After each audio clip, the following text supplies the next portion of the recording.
പുതിയൊരു വീഡിയോയിലേക്ക് എല്ലാവർക്കും വീണ്ടും സ്വാഗതം.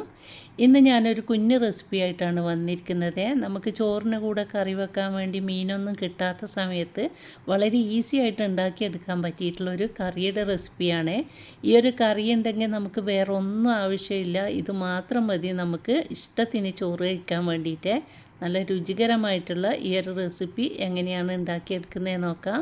വീഡിയോ എല്ലാവരും സ്കിപ്പ് ചെയ്യാതെ കണ്ട് നോക്കുക. ഇഷ്ടപ്പെടുകയാണെങ്കിൽ ഒന്ന് ട്രൈ ചെയ്ത് നോക്കിയിട്ട് നിങ്ങളുടെ അഭിപ്രായം അറിയിക്കണേ. അപ്പോൾ നമുക്ക് റെസിപ്പിയിലോട്ട് പോകാം.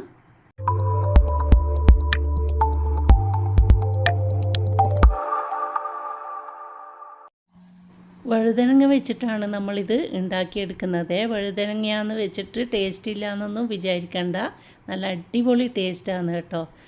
വഴുതനങ്ങ കഴിക്കാത്തവർ പോലും കഴിച്ചു പോവും, അത്രയ്ക്ക് ടേസ്റ്റാണ്. അപ്പോൾ വഴുതനങ്ങയൊക്കെ കഴുകിയിട്ട് ഞാനിതുപോലെ കുഞ്ഞു കുഞ്ഞു പീസായി കട്ട് ചെയ്തെടുത്തിട്ടുണ്ട്. ഇതിലോട്ട് 1 ടീസ്പൂൺ കാശ്മീരി മുളക് പൊടിയും 1/4 ടീസ്പൂൺ മഞ്ഞൾപ്പൊടിയും പാകത്തിനുള്ള ഉപ്പും ചേർത്തിട്ട് നന്നായിട്ടൊന്ന് ഷെയ്ക്ക് ചെയ്തിട്ട് നമുക്ക് മാറ്റി വെക്കാം. ഒരു 10 മിനിറ്റ് ഇതുപോലെ നമുക്ക് ഇതൊന്ന് അടച്ചിട്ട് മാറ്റി വെക്കാം. അതിനുശേഷം ഞാനൊരു കടായി എടുത്തിട്ടുണ്ട്. അതിലോട്ട് 2-3 ടേബിൾ സ്പൂൺ വെളിച്ചെണ്ണ ഒഴിച്ചു കൊടുത്തതിന് ശേഷം ഒരു 5-6 അല്ലി വെളുത്തുള്ളിയും 3-4 ചെറിയുള്ളി കൂടി ഒന്ന് ചതച്ചിട്ട് നന്നായിട്ടൊന്ന് മൂപ്പിച്ചെടുക്കുന്നുണ്ട്. ഇതിലോട്ട് നമുക്കൊരു തണ്ട് ഫ്രഷ് കറിവേപ്പില കൂടി ഇട്ട് കൊടുത്തതിന് ശേഷം ഈ ഒരു വഴുതനങ്ങ ഇതിലോട്ട് ഇട്ടിട്ട് നന്നായിട്ടൊന്ന് മിക്സ് ചെയ്ത് കൊടുക്കാം. ഇതിലോട്ട് വെള്ളമൊന്നും ചേർക്കരുത്, ഇതുപോലെ തന്നെ നന്നായിട്ടൊന്ന് മിക്സ് ചെയ്ത് കൊടുത്താൽ മതി. അതിനുശേഷം നമുക്കിതൊന്ന് അടച്ച് വെച്ചിട്ട് കുക്ക് ചെയ്തെടുക്കുകയാണ് ചെയ്യേണ്ടത്.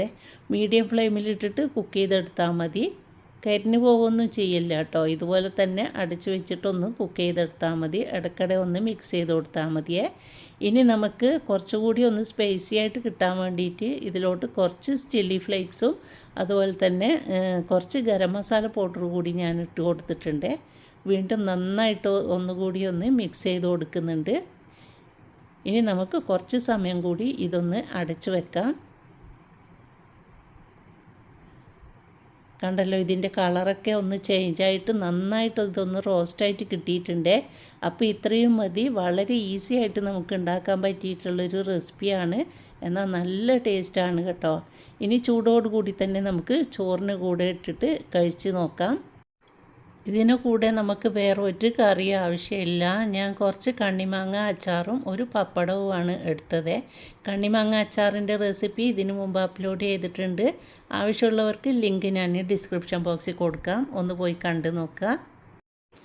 അപ്പോൾ ഇത്രയേ ഉള്ളൂ ഇന്നത്തെ കുഞ്ഞു റെസിപ്പി. എല്ലാവരും ഒന്ന് ട്രൈ ചെയ്ത് നോക്കിയിട്ട് നിങ്ങളുടെ ഫീഡ്ബാക്ക് അറിയിക്കുക. അതുപോലെ കൂട്ടുകാർക്കും ഫാമിലി ഗ്രൂപ്പിലേക്ക് ഇതൊന്ന് ഷെയർ ചെയ്ത് കൊടുക്കുക. വീഡിയോ ഒന്ന് ലൈക്ക് ചെയ്ത് സപ്പോർട്ട് ചെയ്യുക. ചാനൽ പുതുതായിട്ട് കാണുന്നവരാണെങ്കിൽ ഒന്ന് സബ്സ്ക്രൈബ് ചെയ്ത് സപ്പോർട്ട് ചെയ്യുക. ഇൻഷാ അല്ലാഹ് നല്ലൊരു വീഡിയോയുമായിട്ട് വീണ്ടും കാണാം. അതുവരെ എല്ലാവർക്കും താങ്ക്